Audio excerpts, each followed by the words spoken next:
You talking about football? Yeah, Town, NFC North. Now let's talk football. Welcome back, everybody. This is Headed North, an NFC North podcast, and I am your host, D-Tron. This week in Headed North, we got a whole lot going on. The NFC North was in the news for a lot of reasons. Some good, some not so good. So we are going to explore why the Detroit Lions have turned Allen Park into MGM. The Green Bay Packers have finally gotten rid of their aging superstar to a team that's ready to win right now. We're going to discuss what the Vikings still need in the NFL draft, as well as what the Chicago Bears still need to do with the NFL draft to make their offseason an A+. All of that is coming up on today's show of Headed North. Stick around. It is going to be quite the show. Before we get into our topic for the day, I want to let you guys know about our sponsor. Our sponsor for today's show is OffRackShop.com. OffRackShop.com is an online thrift store. They have a great selection of men's and women's clothing, as well as accessories and more. They have over 300 items available on their site. If you haven't already, head to our show notes, or if you're watching us on YouTube, head down to the description and you'll find a code for 15% off your purchase from OffRackShop.com. Again, thank you for the team over at OffRackShop for sponsoring today's episode. First down. So, first on the calendar today, Aaron Rodgers is no longer a member of the Green Bay Packers. He is finally gone, folks, and for all of us in the North, you can begin to rejoice. Well, all of us except for the Green Bay Packers fans, because now you can begin to rebuild. This is going to be quite the time for the Green Bay Packers, but really let's look at what the Green Bay Packers got out of the deal with the New York Jets for Aaron Rodgers. The Jets will get Aaron Rodgers, of course. They'll also get the Green Bay Packers number 15 overall pick from this draft, and they'll also get their 5th round number 170 pick from this year's draft. And what the Green Bay Packers will get back is 13th overall pick from the Jets for this draft. They'll get their 2nd round, 42nd overall pick from this year's draft. And they'll also get a 6th round pick, which is number 207 from this year's draft.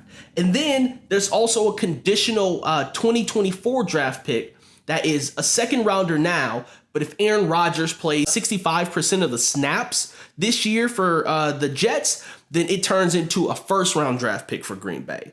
A lot of draft picks happening there, and this is exactly why in previous episodes I talked about them wanting to get this deal done before the draft, because after the draft, there was not a whole lot of capital to use for this year for the Green Bay Packers to try to build something that could win. And now they have that ability. They've got a lot of draft capital now to be able to spend immediately to try to get themselves some talent. But with all that said, we know the details of who's getting what. Who won? Well, I'll tell you, there's 2 people that really won in this transaction. As a matter of fact, there's 2 teams that won. Green Bay and the Jets both won with this trade. Look, Green Bay got capital right now that they can use. They can put some talent around Jordan Love. They got some decent draft picks, all of which they can use to build this squad. The Jets got exactly what they've been shooting for this whole time. An actual quarterback. Zach Wilson is the reason why they didn't win several games last year. Their defense, solid. Their offense, solid. They just needed a quarterback. And even at 38 or 39 years old, Aaron Rodgers is still miles ahead of Zach Wilson. And it gives the Jets the ability to win right now, which is so important for a team that's already got the pieces together before everyone start needing new contracts or before people decide that they want to go to new places, right? This is the time for the Jets to strike. Also, their division is weak, and that's where we get to the losers. The losers are the other people in the Jets division. You've got Buffalo, Miami, and New England. You thought the Jets were a tough play last year. They almost made the playoffs. You just added a Hall of Famer who can still sling the rock. Like, Bill Belichick is going to hate his job. Miami, again, they got a whole bunch of talent, but they're getting ready to play a very good Jets team with now a Hall of Fame quarterback. Boy, it's going to get interesting. And then Buffalo, who has seemed to have their run of the division, are going to now find themselves in a position where they're going to have someone to challenge them. There are going to be some really good divisional games this year for the Jets, but they're not a part of our show. We're talking Green Bay Packers. Green Bay now has a decision to make, and I'm going to tell you what decision I believe they're going to make.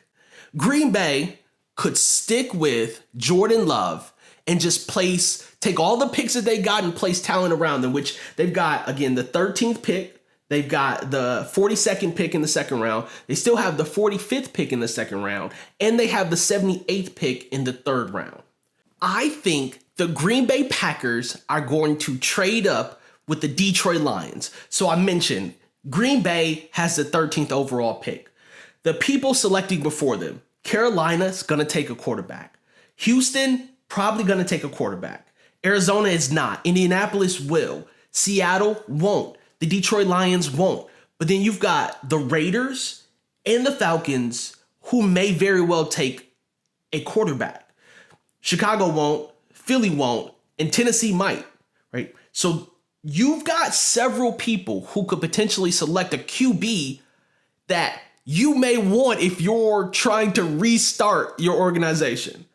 I think Green Bay is going to trade with the Detroit Lions to get the 6th overall pick, give them the 13th pick and something else, and find a way to draft Will Levis. I think Will Levis is going to be a perfect addition to the Green Bay Packers. And I think it's because he reminds me a bit of Brett Favre with the way that he can sling the rock. Not wild and crazy Matthew Stafford sidearming it, but I'm just talking about his ability to have a big arm and sling the rock. I think Green Bay is going to go after Will Levis. And then it's going to be a competition between him and Jordan Love. Jordan Love will likely get the start because he's already there, but I don't believe Jordan Love is the future in Green Bay. So I've got Green Bay attempting to move up to the 6th overall spot, trading with Detroit to try to get Will Levis at 6, which would be wild. If they don't do it, and I'm wrong, which I've been wrong before, then you've got them going after a lot of talent in that first and second round. But I see them going to get a quarterback with that first draft pick that they got. All right, that's my take on it. I don't think Jordan Love is the future. I do think that he's going to be competing for the starting job this year with whoever they select at 13 and or that trade up to 6. So we'll see what happens with the Jordan Love saga, but it is now Jordan Love's team. At least currently it's his team, and he's going in as the starter. Right? First time in, 2 decades or something that it hasn't been Brett Favre or Aaron Rodgers as the starting quarterback at the beginning of the season for the Green Bay Packers. Packers fans, buckle up. I hope you're ready because it's getting ready to get wild. All right, so now we are moving into my Detroit Lions. Look, if you aren't familiar with the city of Detroit, let me tell you that there's approximately 3 casinos in the city of Detroit. You've got MGM, you've got Greektown, and you got Motor City. So there's plenty of places for you to get your gambling fix. Why on earth would you feel the need to go on your phone to gamble while you're at the team facility in Allen Park? Doesn't make a whole lot of sense to me other than the fact that it's convenient. And sure, it's convenient, but guess what? You're going to lose money because of this decision that you made. Whether it was not understanding the rules that apply to you as a member of an organization or blatantly just ignoring them, you made a decision and now financially you gotta live with it. And unfortunately, the team now has to live with your decisions as well. What am I talking about? If you have been under a rock, then you probably haven't heard, but otherwise, I'm sure you're familiar with the fact that multiple players from the Detroit Lions have been either suspended and released from the team in this past week. Jeez, oh Pete, you guys are killing me. Just when you've got something good going, someone's got to throw a wrench in the mechanics of what's happening down in Detroit, or up in Detroit from where I'm at. So, the Lions suspended CJ Moore and Quintez Cephas. Those two also end up getting released. Stanley Berryhill and Jameson Williams for 6 games. All of this because they broke the NFL's gambling policy, which it might shock you to know that the NFL has a gambling policy as often as you see them advertise with FanDuel. But the NFL wants to protect the integrity of their game. As I mentioned, CJ and Quintez were released. They were released because they were actually betting on NFL games. That is a no-no. Now, I don't know if they weren't paying attention, but Calvin Ridley just got this. He just got suspended. He just came back from a suspension for this exact same thing. Bonehead mistakes, right? Stanley and Williams, they were not betting NFL games, but they were at the team facility, which you can't be betting at all when you're at the team facility. Little known rule maybe, but now it's going to impact them for 6 games this season. Let me tell you how important that is financially to the individuals involved in this story. So Stanley, that's Berryhill, he just signed a future reserve contract January 9th. He's going to forfeit $290,000 for the 6 games that he suspended. Are you kidding me? For a $1 FanDuel bet? You just lost $290,000 because you decided to put a bet in on your phone. Williams, he signed his 4-year, $17 million contract as a rookie with the Lions. They moved up to get him. He is going to forfeit $499,000 for the 6 games that he suspended. That is $500,000 that you just cost yourself because you decided to put your bet in while you were at the team facility instead of driving across the street to Red Robin. But we're told that this is laid out for these associates, these players, and people in the building, like the whole time that they're there. Like people are telling you, hey, don't bet. Clearly there's examples, i.e. Calvin Ridley said, don't bet. But again, it's different for Williams and Berryhill because they weren't betting NFL. They probably thought they were in the clear, except they weren't at their own homes. They were at the team facility.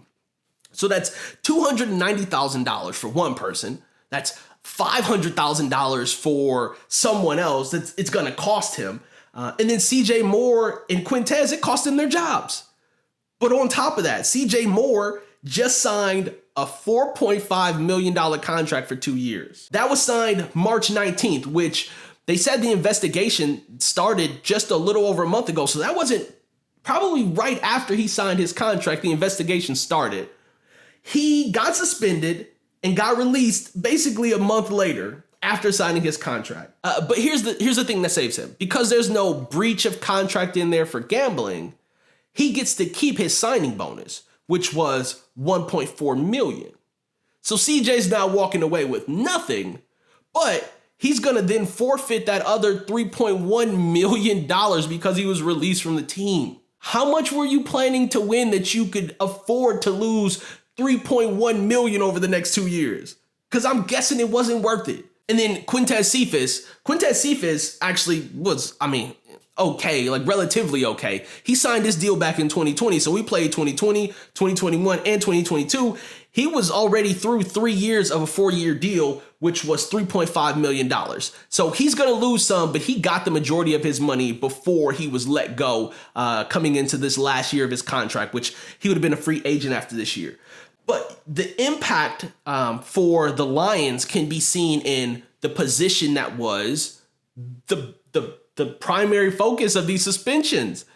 Williams, a wide receiver. Berryhill, a wide receiver. CJ Moore was a safety. And then Quintez Cephas is a wide receiver. That's 3 wide receivers, granted. Not your top 3 wide receivers, except for Williams. Like, he could have been slated to be the number 2 for this year. Now what do? Now you've got to move Marvin Jones Jr., who you just brought back on the team, probably into that second spot, or maybe Josh Reynolds is working that second spot. The Lions needed a second threat other than Amon-Ra St. Brown. So now I think it changes the trajectory of what they do with their first pick. I think the Lions are going to go after a wide receiver in this draft. And it would make sense for me because we need someone who is available to us right now. Williams caught one pass last year.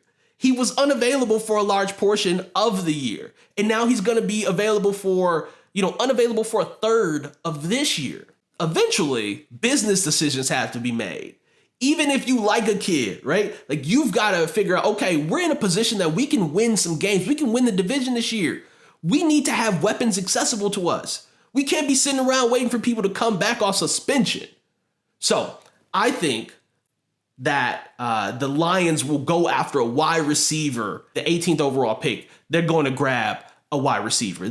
I believe that is now a foregone conclusion with some of your weapons having to sit out and needing a number 2 threat that can play immediately. It's a whole mess, right? Like, getting suspended. How many other sports are there, right? You could bet on badminton. You can bet on pickleball. You can bet on cornhole toss. Everything except for the sport that you are a part of. Go watch some film or something. You're not established enough to making these kinds of mistakes and expecting that it's not going to come back to bite you. It certainly is going to come back to bite you financially. Again, as a Lions fan, it's just disheartening because so many things are going well for this group. And hopefully it's just a speed bump that they can get past. But if it ends up being a thing, just know that I think the Lions are going to try to resolve that thing by bringing in someone who can help them right now. The Minnesota Vikings need a lot of stuff. They need a quarterback for the future. They could use an additional wide receiver target put on the other side of Justin Jefferson because their wide receiver core is They could also use defensive linemen, both interior defensive linemen and edge linemen, as well as D-backs. So the holes for the Minnesota Vikings are aplenty, and draft picks are a few. So I'm going to tell you exactly who I believe the Vikings will go and get with their draft picks this year. So I am about to say something that I'm pretty sure most of you guys are going to disagree with. I think the Minnesota Vikings are going to take Dorian Thompson-Robinson with the 23rd overall pick in the first round. He is the quarterback out of UCLA. If you don't believe that they need a quarterback, I only point you to Kirk Cousins only having 1 year left on his contract and not being worth a long-term deal.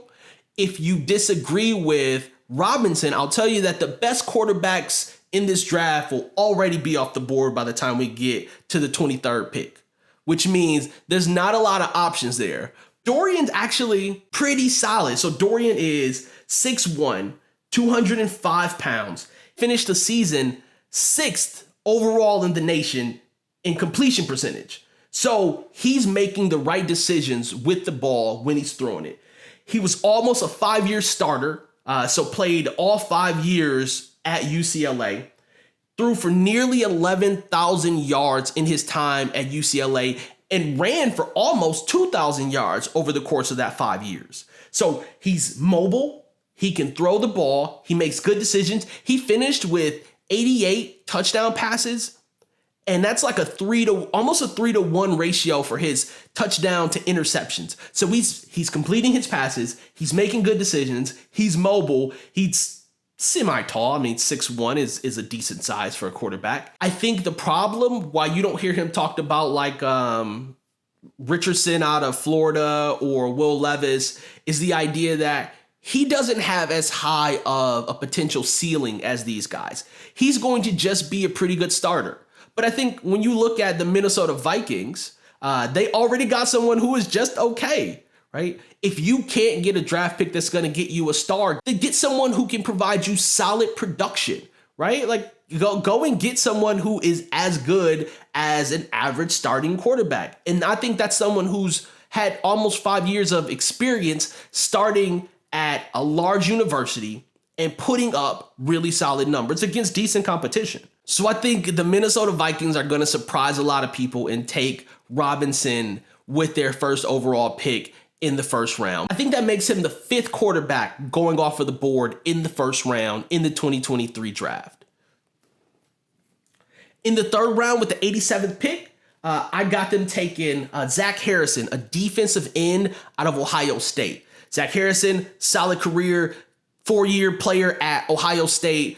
Had a pretty good senior year, so he's got a good wingspan, broad jump numbers at the NFL Combine. In his senior season, He added 17 tackles, 7 assisted tackles, 19 stops. As a pass rusher, he got 31 total pressures. He got some QB hits, a sack or two in there. Having a pretty good senior year. Zach Harrison out of Ohio State is who I've got the Minnesota Vikings taking in the 3rd round, since they don't have a 2nd round pick this year, with the 87th overall pick. Lastly, their 4th round pick, 119, I got them taking Kytrell Clark out of Louisville. I think I mentioned him once or twice on a different episode of our podcast.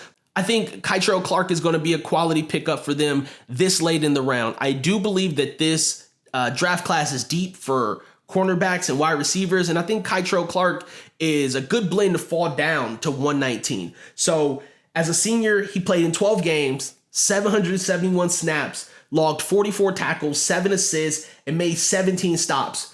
But, downside, he's on the smaller side. So he's 5'10", 180 pounds, not a great vertical, 34 and a half inches, but he did run like a 4.4 40, so a 4.42 40-yard dash, so he's fast. I think that's what they do with those first 3 picks that they have for this year's draft, and then try to figure out what to do in free agency with the rest of free agency to see what they can shore up before getting into the season. And lastly, we're going to talk about Chicago Bears. But before we get into Chicago, I just want to let you guys know, if you're still listening, please give the show a thumbs up, like it, subscribe if you're on YouTube, give us a rating and a review if you're on Apple Podcasts or Spotify. We really do appreciate it. Want to try to get the show to as many listeners as we can who care about the Midwest and care about football. Speaking of, if you are looking for a way to advertise to our listeners, go ahead, send us an email that's headednorthpodcast@gmail.com and let us know how we can help with your advertising needs.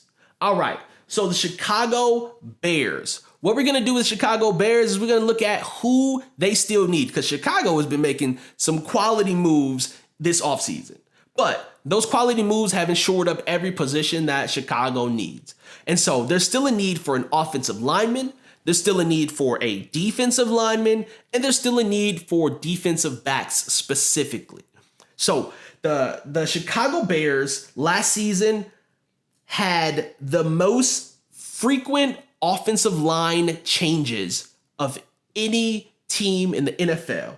They only had the same set of offensive linemen on the field for about 17.1%. Now, these numbers are coming from sharpfootballanalysis.com, right? So last year, Chicago, 17.1% of the time had the same offensive line on the field. That's actually the second worst, ahead of just the Rams, with how much shuffling had to happen on their offensive line. But not only the rotation that they're going through, but over the last 2 seasons, the Bears have allowed the highest sack percentage in the NFL.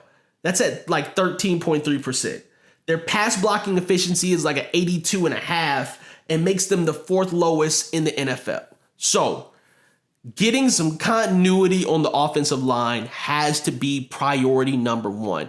And I think that starts with someone who has presented themselves as a very solid, dependable option on the offensive line. That, for me, is Paris Johnson Jr. Now, I know I've mentioned a couple of times about Jalen Carter, but I think the stats around the offensive line for the Chicago Bears and what they haven't done to shore that up in the offseason points to them needing to go and draft someone pretty high up with that first pick that they have, which is the 9th pick overall. Getting someone on their offensive line who can be a staple, who could be a Lane Johnson for them, right? They need that individual. So I think they go and get Paris Johnson Jr. out of Ohio State. If you look at their offense, that's where the need is. The need is the offensive line position and creating some stability there. If you look at their defense, and we talk about their defensive line, either the interior defensive lineman or an edge rusher, their defense allowed the 2nd most rushing yards in 2022. They had the 2nd lowest sack percentage in 2022, like a 3.99%. The Bears also last season allowed 11.5 yards per reception, the 2nd highest in the NFL. And the Bears defenders also allowed a reception percentage of 72.4, and they missed 53 tackles in the defensive secondary. This points to a lot of need on the defensive side of the ball for the Chicago Bears. So again, if you're paying attention, offensive line needs help and the defense in general needs help. So with the second pick that they have, which is the second round, the 53rd pick, I've got the Chicago Bears taking DJ Turner, cornerback out of Michigan, because they need some depth in that secondary. They're already giving up 11.5 yards per reception. They're missing tackles. They need someone who's solid in the secondary. And DJ Turner is, again, a solid cornerback coming from a big university, has a lot of exposure to big games, and he hasn't folded when he's under the spotlight. So I think he's going to be the target with that 53rd overall pick that Chicago has. And then I see them going to get, with the 61st pick, also in the second round, going to get Brian Bresee out of Clemson. I think he's still around at 61, right? That's almost through the second round. But I think that he makes a great addition to the defensive line for the Chicago Bears. And then they've got one more pick in the third round, the 64th pick. So not too much after getting Brian, they're going to go get Matthew Bergeron or Broderick Jones out of Georgia as another lineman for that offense. Again, looking for continuity in Chicago. I think that's going to be the key to them getting wins and keeping Justin Fields upright and healthy. So that's what I got for you guys. We're not going to go around the league this week because the show was just jam-packed with stuff. And so I'm going to catch you guys with a special edition, probably sometime right after the draft, with sort of recaps on who got taken, who the Lions, Vikings, Bears, and Packers all selected in their draft, and how right or wrong we were on the show. If you came along and you're still here, I appreciate it. If you come back, which I hope you do, make sure you've got your bags packed because we are headed north. I'm D-Tron. Peace. You talking about football? Yeah, BuhBye A-A-Ron, NFC, North. Now let's talk football.